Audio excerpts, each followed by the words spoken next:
মুন্সিগঞ্জের শ্রীনগরে মদনখালী উচ্চ বিদ্যালয়ের অ্যাডহক কমিটি নিয়ে দ্বন্দ্বে প্রধান শিক্ষককে মারধরের প্রতিবাদে বিদ্যালয়ের শিক্ষার্থীরা মানববন্ধন ও শিক্ষকদের কর্মবিরতি পালনের ঘোষণা দেওয়া হয়েছে।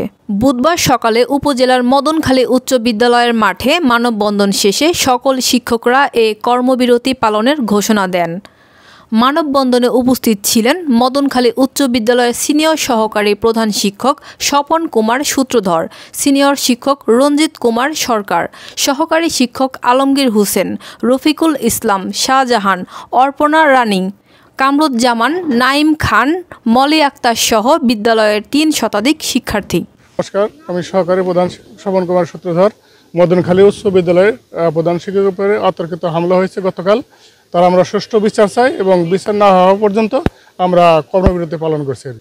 বিচার চাই, এই বিচার না হওয়া হত্যা করছে, হামলা করেছে তাদের আমরা বিচার চাই। চেষ্টা করছে, আবার স্যারদেরকে মেরে হসপিটালে ভর্তি করছে। আমাদের স্যারদের বিচার চাই। তারা স্কুলের ভিতরে এসে হুমকি দিতেছিল।